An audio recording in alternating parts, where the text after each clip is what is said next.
Life DiBiase.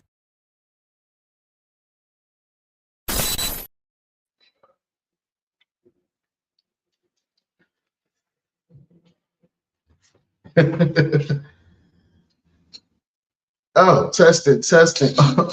Oh, we in here. Thank y'all for pulling up. This is none other than another live episode, another live smoke sesh here on the Offenders Initiative podcast. I am your illustrious host, aka your smoke buddy. It's your boy Slate DiBiase, aka Tony Spark, aka Slate Daniel Richards. And we are here today, man. It's another 420, man. 320, 220, or 120, 520, depending on where you're at, man. You could have been anywhere in the world to light your blunt up, man, at that particular time, but you choose to fuck with me. So salute. Don't forget to like, comment, and subscribe, man. You push me out to the algorithm and let them know y'all kind of like what I'm doing around here, you know what I'm saying? Which is always a good thing. But good session we got in today. What we got here says Super Bowl trailer reactions. They had some movie Super Bowl trailers that came out or whatever. I let the smoke clear for a Monday to let it come on through, you know what I'm saying, for a Tuesday, so I can finally give these a little bit of a grace period as to how good they may or may not have been, you know what I'm saying, to me. Cardi B and Stefon Diggs breakup, supposedly. Right there at the Super Bowl. Talk about just a whole day of fuck shit happening to you and you can't stop it. You lose the Super Bowl. I'm talking about Stefon Diggs now. You lose the Super Bowl and you lose your old lady. But you might not even have cared, to be honest with you. You know what I'm saying? As a matter of fact, should we just start out with that? No. Got some appetizers, man. Got a couple of appetizers. Let's see what we got here. I want to show y'all something first.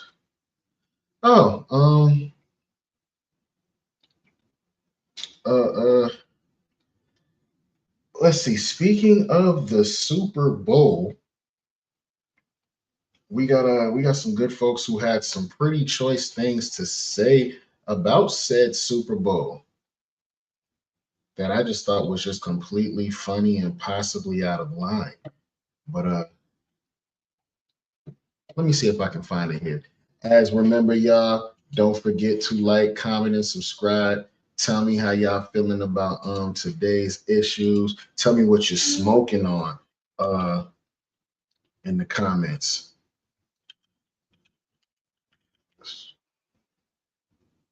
What the hell? Hold on. Okay, we doing some funny stuff over here. Let me see.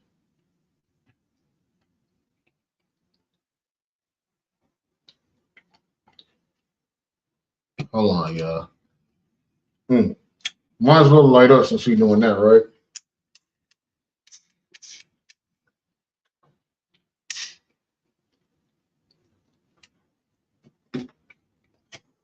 Salute to everybody in the chat. Okay, here we go. We got an appetizer right here. Tell me this man ain't crashing out, y'all. This is by way of Angry Man, the Angry Man or whatever. Y'all check this video out. Your boy Corey Holcomb, bro. It's just a little appetizer. He's crashing out. Y'all tell me if I'm wrong or not. Bruh, this video that just came out, fam. When I was in Iceland, you don't have to be no 18. I think it was 13, maybe 14. Yeah. That's a grunt. The vagina been on this planet 14 years. I've said this before on the show also. Do you know if a woman 16 years old gives you a baby, that is going to be 16, 17, 18, 19.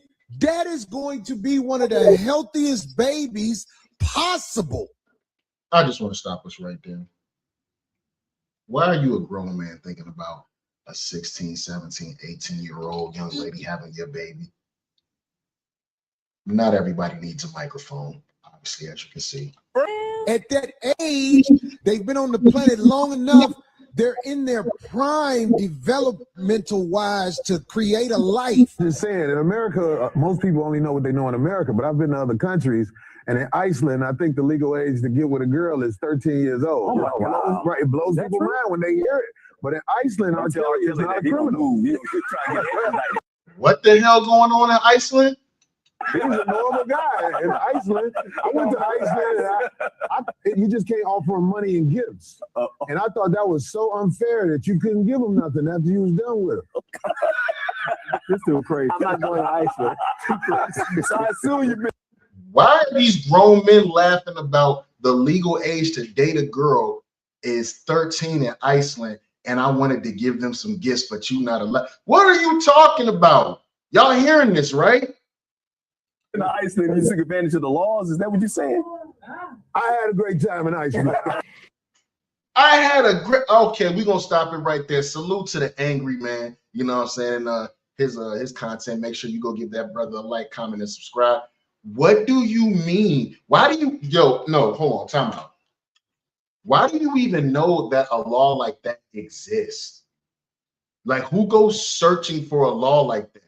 Yo, I'm gonna tell y'all right now, man. It might be an appetizer, but we got the one and done of the day. People who I no longer fuck with. Corey Holcomb's now one of them. You a whole fucking weirdo now. No more of his content shall pass around this motherfucker. It shall not, because that's sick. Who even thinks about some shit like that, man? That's nasty. That's really nasty, man. Y'all tell me if I'm wilding on that one. Like, who even thinks about something like that? That boy done crashed all the way out. Hope Anton Daniels do catch your ass later and beat your ass somewhere, man. Nasty word. But yo, I guess we can go with the girl Cardi and her baby father and all of them and all that craziness, man. This is really, really sad to see. I have a question here though, all jokes aside. Oh, hold on. One more excuse me. Speaking of the Super Bowl, one more slight, very, very slight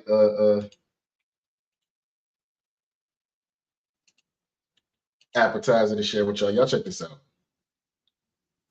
To get up there and perform the whole show in Spanish is a middle finger to the rest of America. Who gives a damn that we have 40 million Spanish speakers in the United States? We have 310 million who don't speak a lick of Spanish. This is supposed to be a unifying event for the country, not for the Latinos, not for one. Not for who? Not for the Latino. Yo, no, she didn't do that, bro. Right on Paris board. Small group, but for the country. We don't need a black national anthem. We don't need a Spanish-speaking, non-English performer, and we don't need an ICE or America hater featured as our primetime entertainment. Okay, what is the national language, officially the national language of the United States of America? I mean, English. And there's been a push for many years to make it an official, you don't have one documented thing. You don't have one. If you would have let me finish my comment, I would have pointed that out. That people have been pushing to make it official. Dude, right under here, Andy Signor and X from X.com, formerly known as Twitter, says no. At Piers Morgan destroyed her. None of her version of America, he's using air quotes here, even originated here. Football equals rugby equals England. Apple pie equals England. Meatloaf equals Germany. Fried chicken equals Scotland/West Africa. They ain't frying no chicken in Scotland, nigga. What are you talking about? Christianity equals Middle East. English equals England. How y'all feeling about that one? Was that completely nasty what she said about the Super Bowl performance by Bad Bunny? Oh, I think she said some more stuff. Hold up. Okay, right, so you're trying to make official. This attitude that you have right here is why you in Great Britain have lost your culture. You ceded your culture to a bunch of radical Muslims who came in and took over, and now it's gone. We're not allowing that here, whether it's Hispanic, whether it's Muslim. It's not happening in the United States of America. That's why President Trump was elected. And whether it's Bad Bunny, who is American but refuses to speak English in his performances, or anybody else, we have to keep the Super Bowl, which is a quintessential American event, Football, that kind of football, is ours. They call it American football. And the halftime show and everything around it needs to stay quintessentially American. Not Spanish, not Muslim, not anything other than good old-fashioned American apple pie. There should be a meatloaf, maybe some fried chicken, and an English-speaking performer. That's what the Super Bowl should be. I'm sorry, Piers, but... Her name is Megyn Kelly. I just want everybody to know that. You are now on the list of people who we don't fuck with. I just thought the halftime show was ass. I ain't think about all this. Hey, all right, man. Let's see what else we got here. Any more? Oh, hold on, y'all. Hold on, y'all.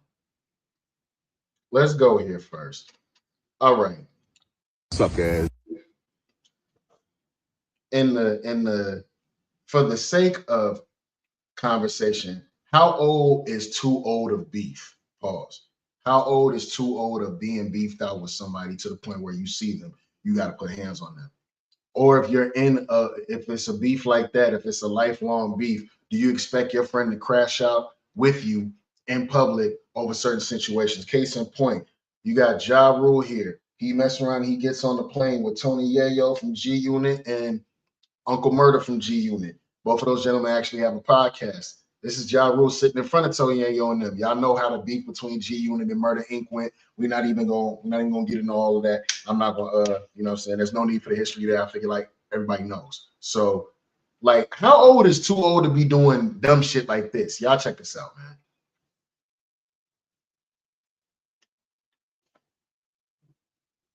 This job going to play. Suck ass up, you fucking sucker.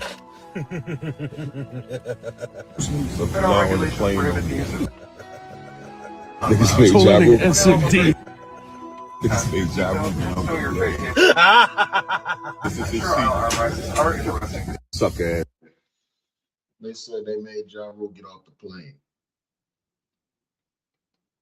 First of all, I'm not getting put off nobody's plane for nobody to where I can lose my flight privileges.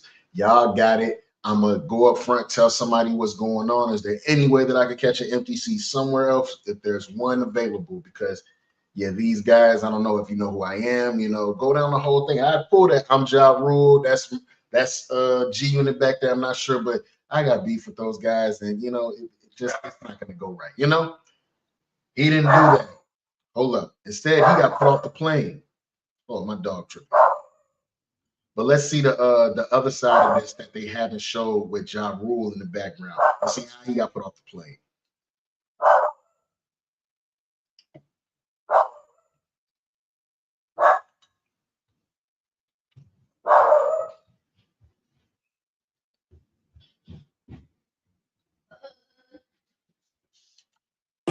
Let's shake.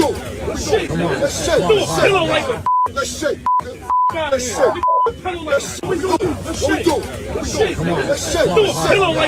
Let's shake.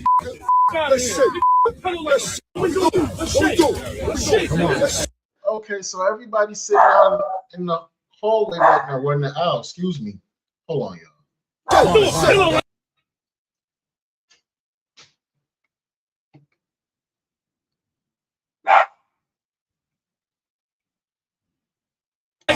Let's shake. Let's shake.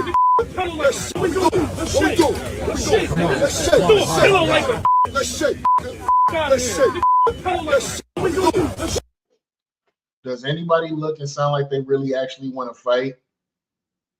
Nobody in front of him. You got the lady right here. You know, Uncle Murda could really push through her.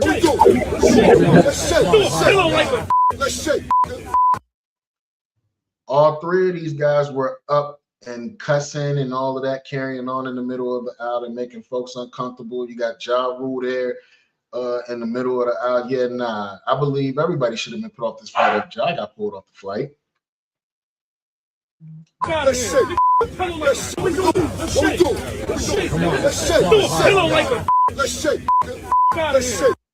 That's crazy.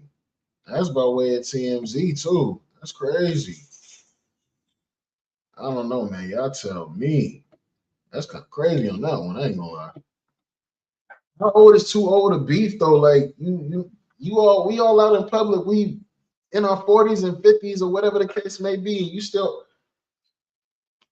oh man, I was over there just running my mouth on mute because my dog is acting a fucking fool in the background. Excuse his rude motherfucking ass. But anyways, I don't know.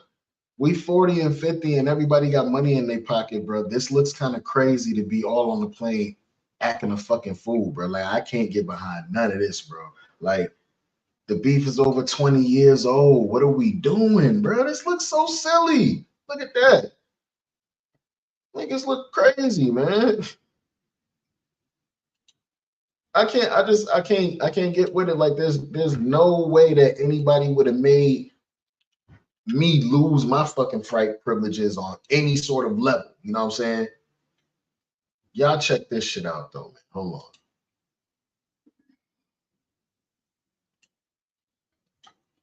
on. Hold on, y'all. Separate to bring things together.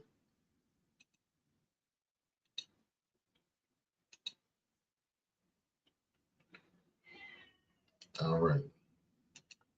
This is by way of All Urban Central, man. Let's see what they got to say.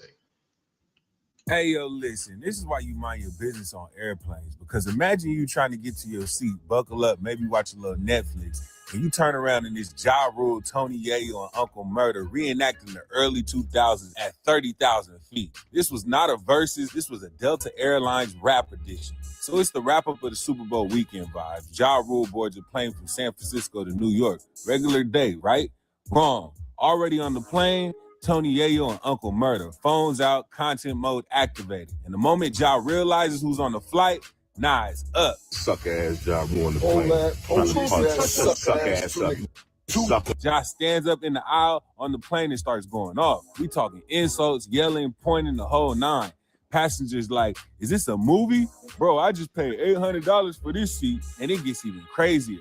Because Ja Rule, a grown man, picks up a pillow and throws it. A pillow. Not a punch, not a slap. He ain't had to be petty like that. He said my man picked up a pillow, making it look like all them weights that Ja Rule be lifting in the gym don't mean nothing. Because instead of putting your hands on him, you threw a pillow at him. That shit crazy. Delta Airlines complimentary pillow. It's the pillow Ja Rule threw at me so fast. This way he was sitting before we got him out of here.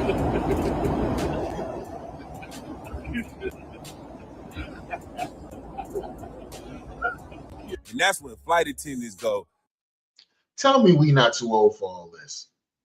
You know? Tell me we not too old for all this. That's all I'm saying. Like, we 30,000 feet in the air. This is a Delta airline flight. None of y'all is that first class? I know they're not cutting up in first class like that. That ain't first class, is it? Somebody tell me in the comments if that's first class where they sitting at. Ain't no way they cutting up like that in first class. Man, y'all might as well sit down somewhere, man. Everybody in their 40s and 50s, and y'all throwing pillows at each other and arguing and cussing and carrying. That's sad to see, man. That's some shit. Yeah, nah, y'all gotta go. Apparently, they stopped boarding, the whole plane was delayed and escorted everybody off. Imagine missing your connection flight because Ja Rule unlocked a memory pack from 2002. Airplane mode. Federal regulations prohibit the use of cellular networks during flight, use of Wi-Fi to make video or voice calls. Pulling SMD to get to Stow your face name on carry-on items. Ensure aisle armrests are in the resting position. Now here's where it gets spicy. Ja Rule hops on social media after the video goes viral, and instead of apologizing, he leans into it. He writes a caption on X and says, I popped these punks by myself on a plane, laughing my ass off. Pussy ass, I threw a pillow at Yayo head because you soft. Knocked your hat all off. Was hilarious. Oh, man. Oh, man. You want to know something? These podcasts and this internet and these social medias, really, like, if you was a kid who believed that everything that rappers rapped about their lives was true, you should feel ashamed to see how these grown men are acting. These grown men with children of their own. are acting on this internet, man. This is crazy. You immediately run to the internet, and then Yayo and them ran to the internet because they taped the shit. Like, but I guess, you know, shout out to Uncle Murda and Tony Yayo because they got a podcast now. Shit, this ain't nothing but some content for them. I guess it's COE, content over everything, right? I guess. Then he makes another post and shares a message from TMZ. It says, "Hi, Ja. Jamie here from TMZ, reaching out for comment regarding a Delta flight you were on Sunday morning. Witnesses tell us from San Francisco to JFK where Ja Rule got into an argument with Tony Yayo on a flight. Ja was the aggressor and yelled profanity, saying he wanted to fight, then throwing a pillow at Tony Yayo. Crew stepped in and pulled both you guys off the plane for a bit. Yayo yelled back that planes are federal offenses territories and he did nothing wrong. Ja basically says, yeah, I did it. Yeah, I threw a pillow. And yeah, that was funny. He even joked about TMZ hitting him up, saying witnesses claim he was loud. Bro, you get your flight privileges revoked. There's nothing funny about that. Stupid face boy. Look at him. That's stupid. I'm Ja Rule. Can I get another seat? I got some clowns back here. You know what I'm saying? You don't remember me? Always on time. You remember me, girl. Yeah. I need another seat. You know what I'm saying? I'd have said something like, you know me, man. Like, can you sit me somewhere else? You remember me. He ain't do none of that. Instead, he got into the bullshit. And aggressive. Stupid face boy. Ja's response energy was basically, yep, and I do it again. No PR statement, no damage control, just straight petty nostalgia. Meanwhile, Tony Yayo and Uncle Murda, they laughing, posting clips, cracking jokes, treating it like content. For them, it's, yo, this is legendary. For Ja, it's, I still don't like y'all. Two totally different mindsets. One side reliving beef, and the other's monetizing it. Now, this isn't just random. This is decades of unsolved tension popping up at the most unexpected place possible. Not the club, not the studio, not an award show, a plan, which just proves. Now, you want to know what's funny, right? Uncle Murda was all in the middle of basically Ja Rule and Tony Yayo shit. That's really Ja Rule and Tony Yayo beef. He was all in the middle of it, right? Now, it'd have been funny, you over there crashing out about some shit that ain't got nothing to do with you, talking about Uncle Murda. Now, it'd been whole funny if everybody would be like, okay, let's see if how everybody would have acted if it would have been on some, all right, I'm not going to be on no rah-rah like, you know what I'm saying? You're not gonna do nothing to my man, and y'all not gonna jump him. But if y'all need to get the one off, this is me if I'm Uncle Murda. Y'all need to get the one off. Go ahead. How tough might Yayo have been acting? See, everybody chill. Once we get off the plane in New York, we go around the corner, you know what I'm saying? Catch a cut right quick. Yayo, you and Ja get the one, you know what I'm saying? Ain't nobody else jumping in. I'm gonna stretch y'all if y'all do that. I wonder how tough Yayo might have been acting. I don't know. Some rap beefs never expire. They don't age, they just go quiet until seat 23B. So I gotta ask y'all, was Ja Rule wrong? Was it funny? Or was it just grown men refusing to let old beef die? Drop a comment, like this video, subscribe. Salute to all Urban Central on that one, man. Yeah, I'm sorry. I'm not getting my flight privileges revoked for nobody. I'm telling you. So the Super Bowl. How y'all feel about that game? Trash. Yeah, I know. The boy Stefon Diggs, bro. Yeah, this is nasty work. The girl Cardi gotta pick her face up. She should have stayed where she was at. I'ma tell y'all right now, man. It's nasty to say, but sometimes it's better the devil you know. Sometimes it is.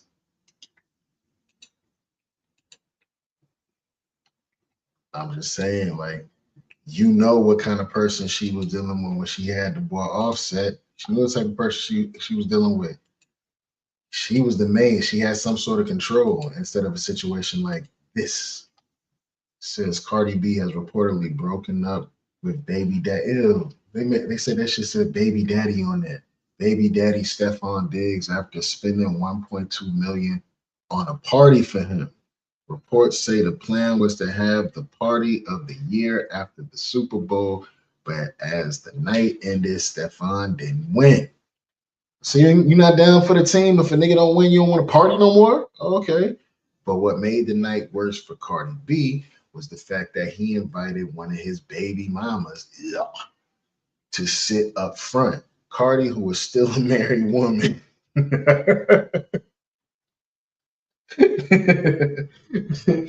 was hurt that a man with many baby mamas, that one of them showed up to support her man too. Imagine leaving your husband for cheating only to end up being a side to a man with multiple baby mamas. Yo, y'all women really hate each other. Y'all got to. Lesson. When she was sleeping with Stefon, she thought she was hurting Offset. Turns out she was only hurting herself. Now she's got no husband and has 2 baby daddies. Then again, you can't accept much from a stripper. And this is by words of the salt of the earth at Shadea_night on Twitter. I didn't say this, I'm just reacting to it, but it's kind of funny though. That's all I'm saying. So I'm saying, hold on. Hold up, y'all.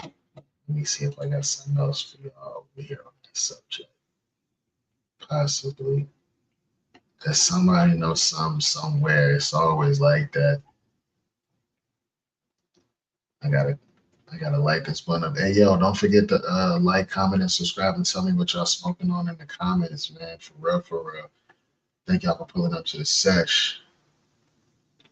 Hold on, let me see.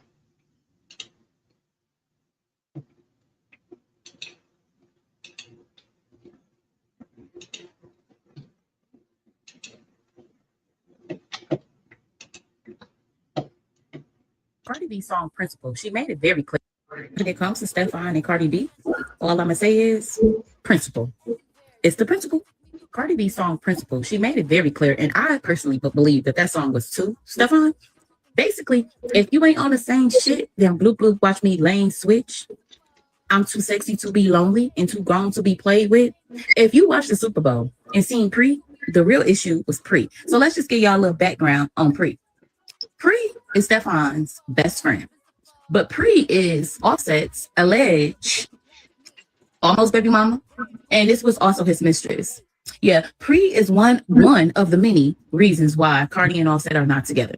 Cardi don't fuck with Pre. Even though Stefon and Pre been best friends for a while, it's a certain level of respect that you just gotta have when you are in a relationship with somebody, especially a public figure like Cardi B. Number one, you already knew the blogs were going to be there because this was a really big moment for you and her, actually. People thought Cardi was going to perform, so all eyes was on her. Plus, they know she with you. And then secondly, Cardi already had things that she was going to be doing, whether Stefon was in the picture or not. So, can be my man. One thing you're not going to do is bring people in my presence that you know I don't fuck with. That is like the number one sign of disrespect in a way where you just got to get it to get it. And it's just got to be in you. It got to be the principle. What he did by inviting her to the game, because we cannot say that he didn't invite her, baby. He sat with her mama and she had a family pass. She stayed in the family hotel. Like, this is a personal invite. So you basically said, fuck me, fuck my feelings, fuck what I feel. And yeah, this your best friend. And the problem is Stefon thought he was bigger than the program. So y'all can get a comment section, but Stefon, you done took 2 major losses. When it comes to Steph. Okay,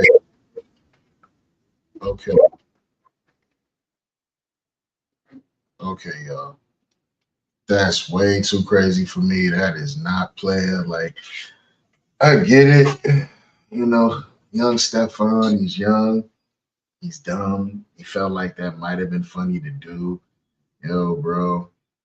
I ain't gonna lie, it was kind of funny. He did try some shit. That's just kind of funny to me. But here's the funny part. That's even funnier. It's like women have turned into the new niggas. That's the shit niggas do. Niggas be having a whole girl at home, and then you get mad because you see your side girl kicking it with somebody. Hey, yo, bro, you got a girl at home. I don't give a fuck. I love her, nigga. That's my girl. Yo, all I'm gonna say is congratulations, Cardi. You played yourself, sweetie. You ain't even got to go too crazy on that one.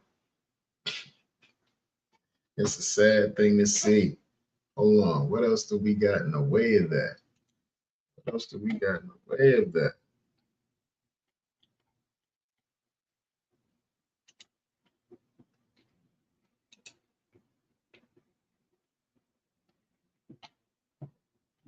No, not that.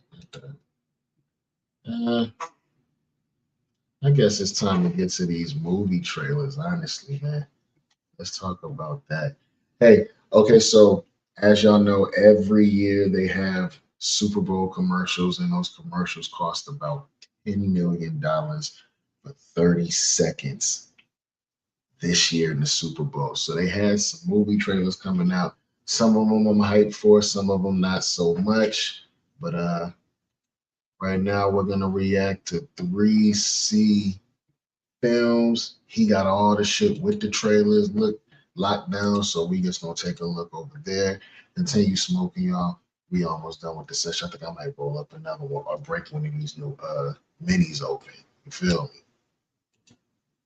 Let's get it. 3C Films, y'all. And when the Super Bowl comes to an end, it is time to look at every single movie trailer that was released alongside the Super Bowl, whether it was a trailer that played during the commercials of the actual Super Bowl or outside and released online. We are going to go through all of them all in order, talk about which ones were the best, which ones I thought maybe were a waste of money. Did they do a good job in getting regular people excited for the films? We're going to get into all of it here, so please let me know which was your favorite movie trailer. Did you think this was a good lineup? Because I was kind of disappointed with some of these reveals. Heck, and even tell me your favorite commercial. I really liked that Ben Affleck Dunkin' Donuts commercial. Love the sitcom.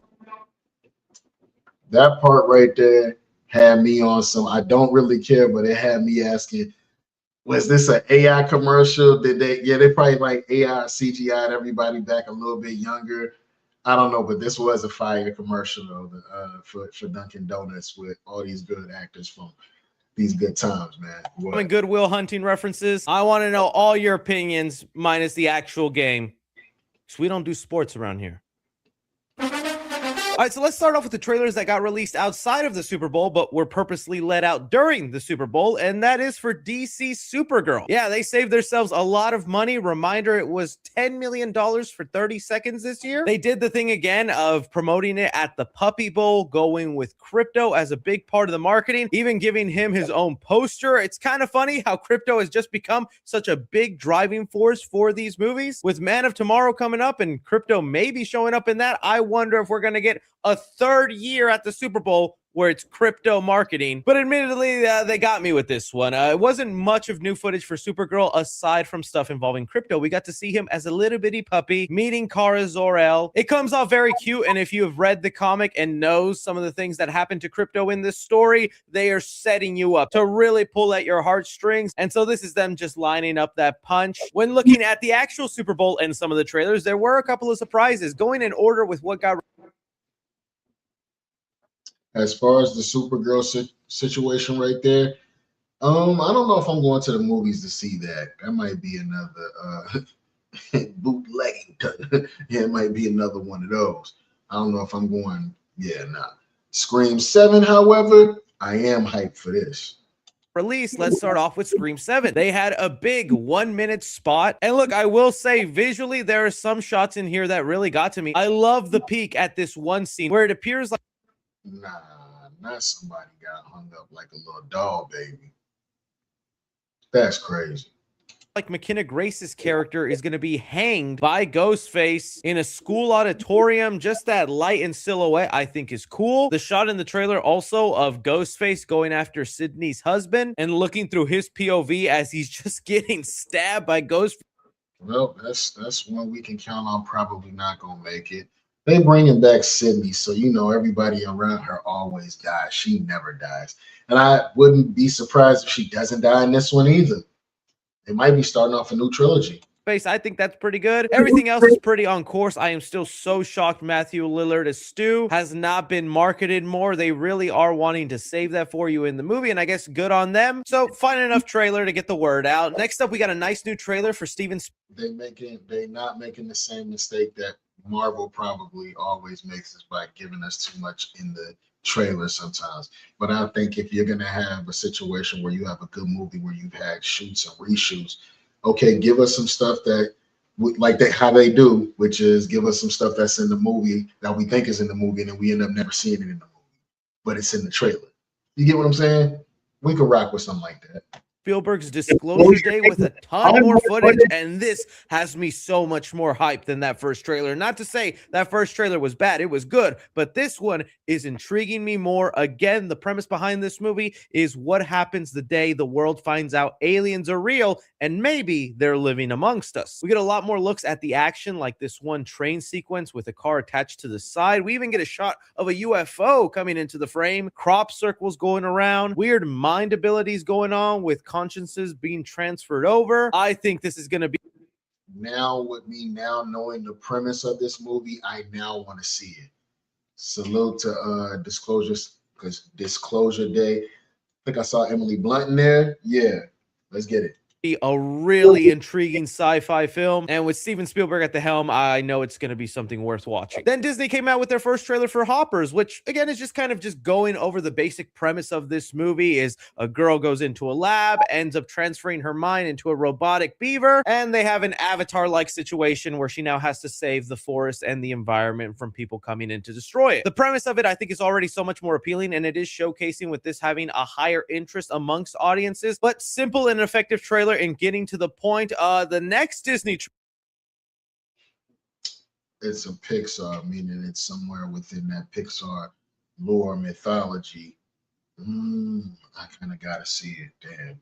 Trailer, though, I was baffled that this is what they went with. It is for The Mandalorian and Grogu, a movie that I really think we need to change the marketing direction if you want people. All my Star Wars fans, here you go. The Mandalorian and Grogu movie. It went from a series to a movie now. To show up to this thing, because the trailer kind of starts off almost like it's a beer commercial or any other Super Bowl kind of commercial, and maybe that was the point and what they were trying to elicit, only to then reveal, oh, this is actually a promo for a movie, The Mandalorian and Grogu film, with them riding on a couple of alien horse carriages. I know some Star Wars fan will correct me on what the proper name of these animals are, but I'm gonna tell you right now, holy moly, what an interesting use of millions of dollars. I don't think that really would have changed the mind of anything. It doesn't give you much to look forward to in the film, what it's about, why anybody should be interested in it. I think one could interpret that as maybe just a promo for Disney Plus, since Mandalorian and Grogu are characters on Disney Plus. This was your big shot to get regular people to know about this movie, it going to theaters, really trying to give Star Wars a comeback that it's back in theaters, because it's been a while. I honestly think they fumbled with this Mandalorian and Grogu trailer, but that's just me. The next trailer was actually one of the only surprises that nobody saw coming, and I remember sitting in my couch going, is this? No, I think it, oh my God, this is that movie. It was the trailer for Netflix's Adventures of Cliff Booth film. If you guys aren't aware of this, this is a spin-off to Quentin Tarantino's Once Upon a Time in Hollywood, mainly following Brad Pitt's character of Cliff Booth as he goes on a random adventure and we follow him along. The movie is being directed by David Fincher, and I gotta say, wow, I really didn't know what to expect with this film. Wasn't excited when it got announced. Obviously interested because this takes place in the Quentin Tarantino universe. I might have to check that out then. because David Fincher is directing, but I really didn't get why we would get this film, and it looks like a ton of fun. I even like the creative choice and all the scribbling censoring now, because, you know, this movie's going on Netflix. It's going to have all that stuff uncensored on streaming, but for a Super Bowl ad, I guess they had to do that, and it really just shows you kind of a taste of all the weird hijinks Brad Pitt character is about to get into. So count me looking forward to this, but one of the reasons that trailer was surprising is because we were told ahead of time Netflix was not going to be promoting stuff at the Super Bowl, and looks like they changed their minds.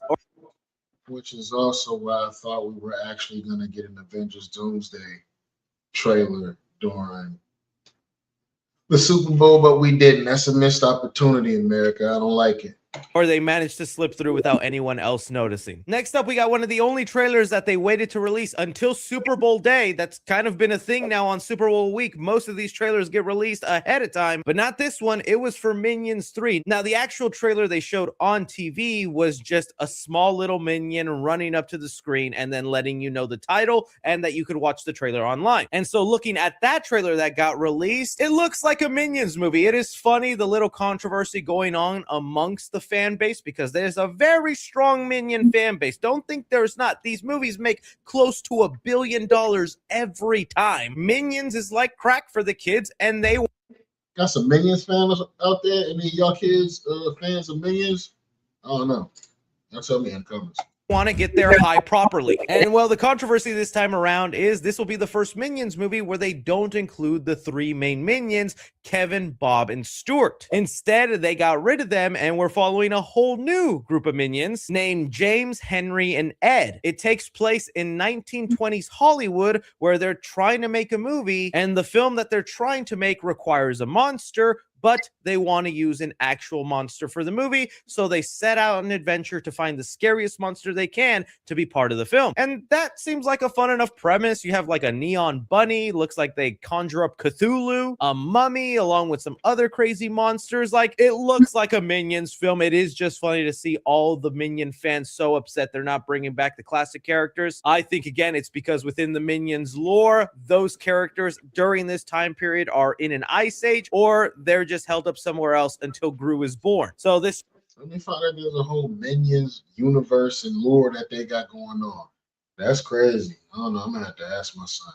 just gives them the liberty to do more adventures. I'm sure it'll be just as minion-y as the previous film, but are you upset they got rid of your main minions? Then we got a TV spot for the Super Mario Galaxy movie. I am hyped for this. The first one was fire. I know this one gonna be just as fire. They've been dropping a lot of TV spots lately, really ramping up the marketing, and the one that they decided for on the Super Bowl was mainly to focus on the T-Rex from Super Mario Odyssey, while Yoshi is with baby Luigi and baby Mario, and they even play the classic little Mario jingle. I think it's a cute enough one, and I think that stuff alone is probably enough to intrigue people who didn't know this movie was coming. I mean, you got Mario and Luigi as babies, you showed off Yoshi, a giant T-Rex, like... That's a lot of Easter eggs within that whole situation. All my Mario players know what they're talking about baby Mario and Yoshi and all that. Yeah. I think that right there just sold some.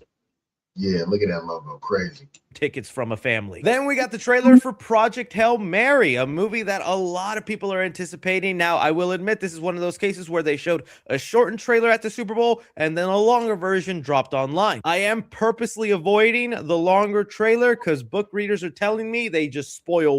Oh, this is based on a novel. Okay, this is probably fire. And they got Ryan Gosling in it. It's probably very, very fire. Way too much or giving away some of the biggest things about this movie. So I just stuck to the TV spot version, and this movie looks marvelous. It looks very colorful, looks vibrant, like a big sci-fi adventure. Ryan Gosling looks like he's going to be great. And just with the way the people who have read the book talk about this story being awesome and to not spoil yourself with what some of the trailers have been doing, it makes me intrigued to see it. And that brings me into the one that pissed me off the most, which was the trailer I was honestly the most excited to see because we heard it was coming, was for Toy Story 5. You want to see? Toy Story 5.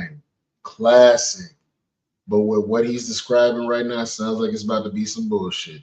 What the trailer and TV spot for Toy Story 5 was? Roll it. That was it. That's all. Woody's ass. Woody wears Levi jeans, and that was the Toy Story commercial we were promised for the Super Bowl. Man, what a waste. Luckily, though, it was probably Levi who played for that ad and not Disney, so they were just happy to go along with it. But man, that was genuinely the trailer and TV spot I most wanted to see, is new footage of Toy Story 5. Everything else we'll have to... Oh, man. Y'all telling me how y'all feeling about some of the trailers for some of these movies that we got coming this way, y'all. Don't forget to like, comment, and subscribe. This was a nice sesh. Fried down, level to the side. Let's go ahead and get up out of here, man. This is another live episode of the Offenders Initiative podcast. Don't forget. Please tell me in the comments what you were smoking on during this session. And you know, you could give me a great suggestion so we can keep doing what we're doing. And y'all be easy now, one.